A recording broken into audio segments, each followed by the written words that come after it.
Parmi les drama people dont Internet raffole, on retrouve les querelles du trio Selena Gomez, Hailey Bieber, Kylie Jenner. En cause des histoires de garçons, de mean girls et surtout de fans toxiques. Selena has now even announced she's taking a break from the internet due to all the drama that has unfolded in the last couple days. Naturally, fans connected the dots and immediately accused Kylie and Hailey of mean girl behavior for apparently mocking Selena. Ces querelles pouvaient se révéler stupides et sans intérêt jusqu'à ce que la guerre se ressente dans les affaires. Après avoir perdu plus d'1 million d'abonnés sur Instagram à cause des polémiques, c'est la marque de cosmétiques de Kylie Jenner qui s'écroule cette année sous des rumeurs de faillite. Ce, pendant que Selena Gomez entre fraîchement dans le cercle fermé des milliardaires grâce à Rare Beauty, s'érigeant ainsi comme un nouveau géant de l'industrie. Quant à Rhode par Hailey Bieber, il s'agit là de la marque que personne n'attendait et qui pourtant s'impose de plus en plus, mais non sans peine. Hailey is getting called out for allegedly copying Selena Gomez again because both Selena and Hailey's brands launched lip products. Hailey launched hers 3 days after Selena and people think their products are very similar. Les trois marques sont très souvent opposées et surtout accusées de se copier l'une et l'autre par pure mesquinerie entre les stars. Et effectivement, entre les imageries similaires et les lancements rapprochés, on peut se poser la question. Mais ce qu'ignorent les internautes, c'est que tout fait partie d'une stratégie bien pensée qui les rend victimes d'une manipulation qui sévit depuis toujours dans l'industrie cosmétique. Pour comprendre ces mécanismes et s'en défaire, il faut répondre à 2 questions. La première, dans une ère de ras-le-bol général pour les cosmétiques de stars, comment certaines célébrités parviennent tout de même à se hisser au sommet de l'industrie au détriment d'autres? La seconde, au-delà des supposées mésententes, quelle est la véritable stratégie qui se cache derrière la ressemblance entre ces différentes marques? There have been a number of celebrity beauty brands that haven't worked out. Yeah. And I wonder if just being connected to a famous face isn't enough. And that's like, this is from the point of view of consumers. Yeah. Do you worry at all that you missed the wave? Comme elles sont souvent critiquées et accusées de cash grabbing, les stars ont compris le point sur lequel elles ne peuvent plus faire de concessions pour réussir. Créer un alignement parfait entre leur marque et leur propre personnalité, ou du moins l'image qu'on a d'elles. I wanted to create a whole lane in the makeup world that was also centered around mental health. L'agence Established, qui s'est chargée de créer le branding de Rare Beauty, dévoile la ligne directrice choisie pour la marque. Selena Gomez souhaitait créer une marque centrée sur ses fans plutôt que sur sa propre image. Nous avons travaillé ensemble pour développer un concept de célébration de la beauté unique, individuelle, avec un fort thème autour de la santé mentale et du bien-être. En conséquence, cette marque de célébrité va à contre-courant de la tendance audacieuse et tape à l'œil et se démarque par son humilité rafraîchissante et son discours direct aux consommateurs. Et c'est surtout totalement cohérent avec l'artiste parce qu'elle a toujours été très ouverte sur ses problèmes de santé physique ou mentale. On retrouve le thème dans ses chansons, elle en a même fait un documentaire et jusqu'au bout, les produits intègrent ces principes. As a short arm person who uses makeup, I recently discovered that Rare Beauty designed their packaging specifically with people with disabilities in mind. I can't tell you how many times I bought makeup, got it home, and then couldn't open it. So when I bought this one, I was like, oh wow, look at this little circle thing here. And my little hand that has no strength in it, I was able to turn it.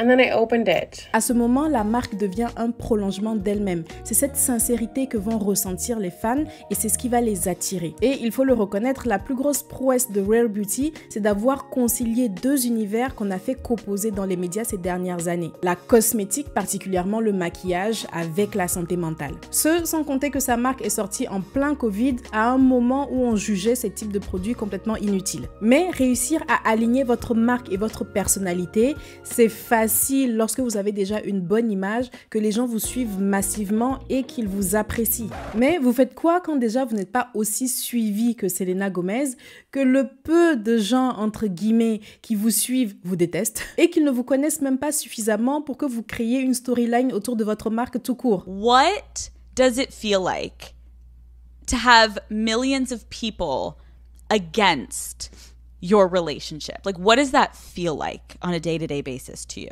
I do want people to like me. It does bother me when people just don't like me simply because of the rumors they've heard or the ideas they've come up with or things that they've seen.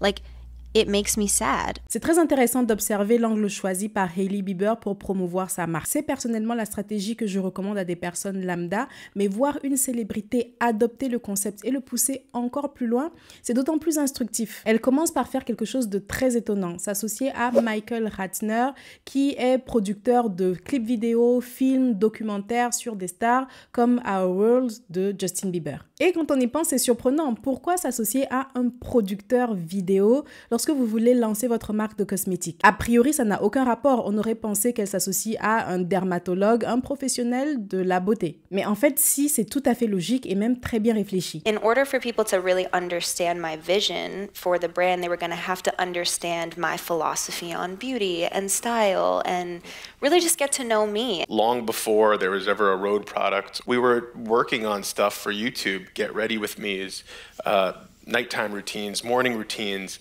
and it was about the content. It wasn't about selling product. L'intérêt pour Hailey de s'associer à Michael Ratner est d'abord se concentrer sur la production de sa propre émission sur YouTube avant d'annoncer la sortie de sa marque 2 ans plus tard, c'est de se forger une image publique. Image qu'elle n'avait pas totalement puisque les gens ne savaient pas vraiment qui elle était au-delà des polémiques dans lesquelles elle se trouvait. Ou tout du moins, l'idée est de se bâtir un capital sympathie et construire une communauté autour de son univers dans l'idée d'avoir une audience à qui présenter ses produits après. C'est comme ça qu'elle lance sa chaîne YouTube en 2021 avec l'émission Who's in My Bathroom sous la direction de Michael Ratner, où elle invite des célébrités dans sa salle de bain. Moi, je pense que Hailey avait l'idée de créer sa marque avant même de lancer son émission, contrairement à ce qui est dit dans les interviews. Ou au moins, elle savait qu'elle voulait créer quelque chose. Et la cosmétique étant une de ses passions, c'est logique et tout à fait normal qu'elle y ait pensé. C'est tout de même difficile de croire qu'en 2022, là, Hailey Bieber s'est lancée sur YouTube juste comme ça, sans avoir de vision plus large. Et petit aparté, je trouve ça très étonnant que l'équipe de Beyoncé ne retienne pas les leçons de ses lancements impulsifs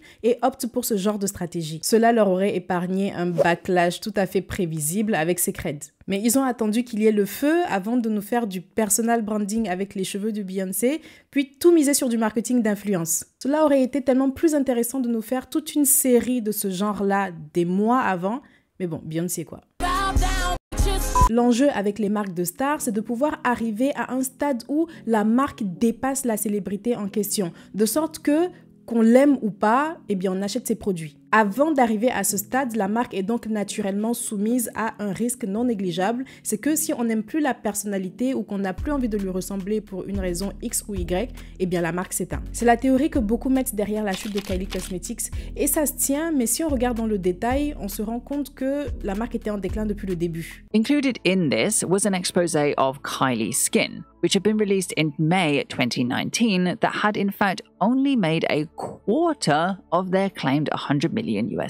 Il a été révélé après le scandale des revenus surestimés de Forbes et après que Coty ait acheté des parts dans l'entreprise, que les chiffres déclarés de Kylie Cosmetics étaient encore une fois faux et que la marque ne fonctionnait pas aussi bien que les gens le pensaient. Un autre élément est également très souvent oublié dans les raisons de la chute de Kylie Cosmetics, c'est le rôle qu'ont pu jouer d'éventuels conflits internes. Kylie Cosmetics, it's become a billion-dollar company and she just sold her majority stake for $600 million to Coty. Coty prend la majorité des parts dans Kylie Cosmetics en 2019 et juste l'année d'après, Seed Beauty, le fabricant derrière Kylie Cosmetics, porte plainte contre l'entreprise pour divulgation d'informations confidentielles à Coty. Forcément, cela a conduit à l'arrêt de la collaboration entre Kylie Cosmetics et Seed Beauty et a poussé Kylie Cosmetics à se reposer plus sur la chaîne d'approvisionnement de Coty qui était déjà pas en forme à ce moment-là. Mais soit cela a pu jouer un rôle dans le fait que les campagnes de publicité pour la marque aient été ralenties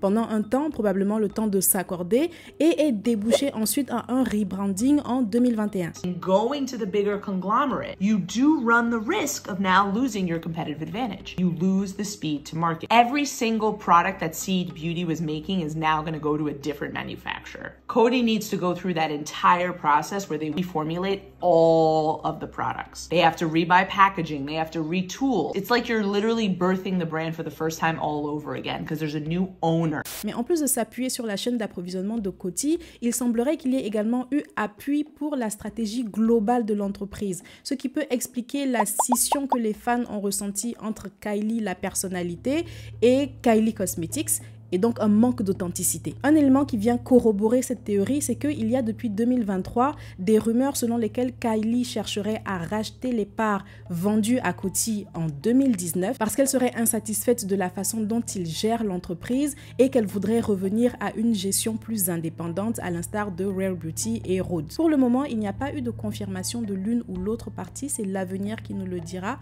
mais ces désaccords, encore une fois, pourraient expliquer le désintérêt global que les fans perçoivent de Kylie pour sa marque. Okay, but what about those two ingredients? What about them? Why did you formulate it with them? You know what I mean? Like if this was my brand, I would be like vitamin whatever because it does this, and I have never seen the mascara use that before, or not my favorite mascaras have that in already.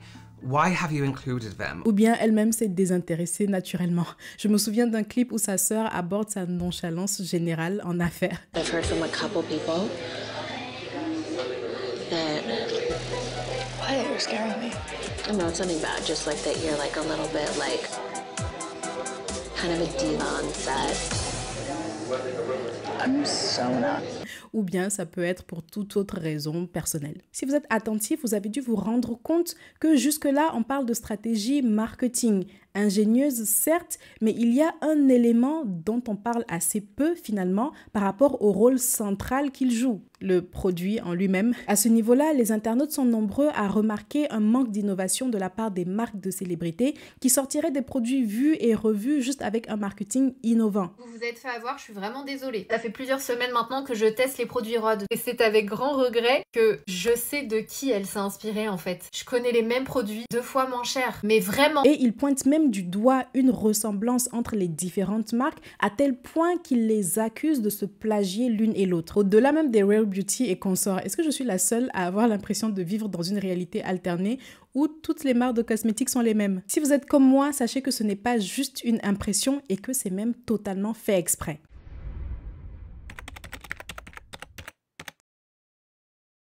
Jennifer Carlson, une consultante en stratégie de marque, a mené une étude comparative des logos, packaging, produits de plus de 1500 marques de cosmétiques afin de déterminer pourquoi elles avaient toutes l'air aussi similaires. 65,94% d'entre elles utilisent la même typologie de typographie sans sérif. Même en termes de colorimétrie, on tend sur les mêmes tons neutres, bleutés, grisés, rosés. Et toujours d'après l'étude de Jennifer Carlson, la majorité des marques optent pour une seule couleur, pas de fioritures, c'est propre et simple. Cela peut vous paraître rien du tout, mais c'est un indice clair de la standardisation qui règne dans l'industrie cosmétique. Contrairement à ce que l'on pourrait penser, l'industrie cosmétique actuelle n'est pas basée sur un système d'innovation ou de changement, mais plutôt de constante répétition de ce qui se fait déjà. Des petites tendances sont identifiées au niveau des consommateurs en scrutant leur comportement d'achat, les réseaux sociaux, ce qui se dit dans les médias, ce qui se passe sur des marchés étrangers, et les marques et autres acteurs clés comme les revendeurs en créent une mode qui sera massivement lancée vers les consommateurs. Les magasins comme Sephora ont du personnel dédié à faire le travail que je viens de vous décrire là. Cassie Coleman, ancienne consultante en merchandising chez Sephora, a été interrogée sur le sujet et j'ai trouvé sa manière de répondre particulièrement intéressante. Lorsque vous entrez dans un magasin de beauté, Sephora ou Ulta, vous pouvez vous sentir accablé. Vous voyez tous ces messages, tous ces produits. Ce qui est important pour les magasins, c'est de rassembler tous ces éléments et dire « voici ce que nous avons ». Voici ce qui doit vous enthousiasmer. Et là, vous pouvez dire, mais Josiane, on s'en fout. Et alors, en fait, c'est normal que les marques recherchent des tendances. Si elles ne savent pas quelles sont les demandes du moment, comment elles vont proposer une offre. C'est très juste et je suis même d'accord avec vous jusque dans une certaine mesure. Mais il y a 2 choses qui sont dérangeantes. La première, c'est que ce système ne favorise absolument pas la créativité, le challenge des grands groupes qui sont installés. Et surtout, il ne favorise donc pas une vraie recherche qui va apporter au rythme qu'il le faudrait de vraies solutions aux problèmes que les gens rencontrent. Si vous avez des vrais problèmes de sécheresse capillaire, de taches pigmentaires, vous allez devoir tester 10 marques, 30 produits avant de trouver ce qu'il vous faut. Parce que la majorité des marques sont occupées à surfer sur des tendances marketing plutôt que de réellement s'atteler à résoudre vos problèmes. Et la raison pour laquelle vous ne vous en rendez pas compte est justement dans la réponse de Cassie Kauman, et c'est la seconde chose dérangeante. C'est qu'on vous construit tout un univers imaginaire où on vous dicte ce que vous devez aimer, on vous dicte ce dont vous avez besoin. Vous entrez dans un magasin, vous ressortez avec plus de problèmes que vous en aviez parce que tout d'un coup, il vous faut le nouveau lip gloss, le nouveau mascara, le nouveau ci, le nouveau ça. Et en plus, vos problèmes de départ ne sont pas résolus, donc c'est sans fin. Even though I don't believe in the values of some companies, I believe that there are good humans that are working hard to build them. And so the chemists that work in those labs all started with very good intentions. We all as humans want to make the world a better place. Except what happens is that you start doing your job and you want to be recognized for doing good work. And the way you're recognized is not the reaction of the consumer so much, but ultimately, or trying to develop the next molecule, but it's actually the reaction of what is the marketing team requiring, what should I do, what should I create? And so in a way you become a chemist whose role is not to find the next thing, but to simply appease the requirements of a marketing team. Même au niveau des valeurs, la tendance est au respect de l'environnement, à l'inclusivité. Je ne dis pas que ce ne sont pas des valeurs qui sont là pour rester, ni même que les créateurs ne sont pas sincères quand ils les intègrent à leur stratégie. Mais sérieusement, quel crétin va se lever aujourd'hui pour dire « Ah, moi, je suis pour le test des animaux, pollution, ou on adore ». Et c'est le même principe d'uniformisation qu'on retrouve dans les formules cosmétiques même. Autant il y a l'esthétique du moment, autant il y a les ingrédients du moment. Puis j'ai souvent parlé sur cette chaîne du principe de marque blanche si vous voulez lancer une marque de cosmétiques. Plutôt que de chercher à créer une formule de A à Z avec le dosage de chaque ingrédient, vous pouvez aller voir un labo qui va vous présenter des formules déjà toutes faites dans son catalogue. C'est prêt à l'emploi, vous venez apposer votre logo sur le flacon et c'est tout. Mais vous vous en doutez, si vous avez pu apposer votre logo, 10 marques comme vous peuvent le faire aussi. Des marques pouvant d'ailleurs avoir des stratégies et des positionnements tout à fait différents. Donc peu importe qu'une crème coûte 100 €, elle peut être exactement de la même composition qu'une autre à 5 €. Le coût sera alors justifié par le marketing. Mais la standardisation des formules a pour avantage d'amortir les coûts pour les industriels. Plutôt que d'engager des frais à créer une formule qui sera vendue à une seule marque, le laboratoire peut la vendre à plusieurs et permettre même aux différentes marques d'acheter les formules ou plutôt les produits moins chers. Cette limitation des coûts entre dans un principe d'ailleurs plus global même de la standardisation en cosmétique. La limitation des risques tout simplement. En misant sur ce qui a déjà fonctionné, on est moins sujet aux pertes. Ce système de standardisation en soi n'est pas inutile, surtout dans l'industrie où il peut permettre à de jeunes marques qui n'ont pas beaucoup de budget de se lancer. Pour ce qui est du marketing, je défends également l'innovation qui est apportée par ce biais. Les messages que vous associez à un produit peuvent changer le monde. Regardez la nouvelle attention qui est portée à l'inclusivité, à la santé mentale, à la confiance en soi. Cela peut changer la perception qu'une personne a d'elle-même et ainsi lui donner la confiance nécessaire pour révéler ses talents au monde. Mais le problème de la standardisation, c'est le manque d'équilibre parce qu'il vient écraser une innovation qui devrait régner dans une industrie pareille, plutôt que les marques deviennent expertes à vendre pas grand chose en faisant toute une histoire. Donc lorsqu'une Hailey Bieber sort son lip treatment 3 jours après un lip gloss ou je sais pas de Selena Gomez, ou que Selena Gomez va sortir quelque chose des semaines après, déjà est-ce que les gens pensent vraiment que la mise sur le marché d'un nouveau produit cosmétique prend 3 jours? Mais surtout il est plus probable dans ce cas que ce soit une question de standardisation qu'il y a dans l'industrie que ce soit une histoire de crêpage de chignon. Ajoutez à cela que les marques dont on parle ont une cible similaire et qu'elles se partagent les mêmes types de fournisseurs et d'agences marketing. Des agences qui participent également à l'uniformisation puisqu'elles vont repérer ce qui marche chez une marque et le reproduire chez l'autre. Alors, est-ce que ça veut dire que l'innovation est complètement morte en cosmétique? À vrai dire, c'est un débat de longue date et même une question à laquelle les acteurs principaux ont dû répondre. No, innovation is not there. dead and will not be dead for the next years. Of course, we innovate and we continue to innovate. L'innovation n'est pas morte en cosmétique. Vous pouvez vous en rendre compte rien qu'en visitant des salons dédiés, de belles choses se font et il ne faut pas négliger la pression qu'exercent aussi les marchés extérieurs, comme le challenge que viennent apporter les cosmétiques coréens sur l'industrie occidentale ces dernières années par exemple. Et on parle du rôle des marques, mais comme toujours, c'est le consommateur qui propose, c'est lui qui détient le pouvoir de la demande. Il existe des entreprises qui ne misent que sur de la vraie recherche, mais elles rencontrent des challenges dont certains sont inhérents au comportement du consommateur. Elles ont un coût de production élevé du fait d'une recherche plus conséquente évidemment, donc prix de vente potentiellement plus élevé pour le consommateur. Elles requièrent de faire un gros travail d'éducation, ce qui peut limiter leur potentiel de vente. C'est plus facile de vendre aux gens quelque chose qu'ils connaissent, qu'ils comprennent et dont ils ont l'habitude. Mais si vous venez avec quelque chose de très innovant, c'est pas évident que les personnes comprennent tout de suite de quoi il s'agit. Ensuite, elles ont des délais encore plus longs de réalisation parce qu'il faut le temps de la recherche. Tout cela sans compter les restrictions réglementaires qu'il faut également respecter, ça fait beaucoup. Malgré ces challenges, il existe des marques audacieuses qui arrivent à complètement bousculer les codes et s'imposer sur le marché. On l'a vu avec la vidéo sur The Ordinary. Si ce n'est déjà fait, allez la visionner et passez de belles fêtes de fin d'année.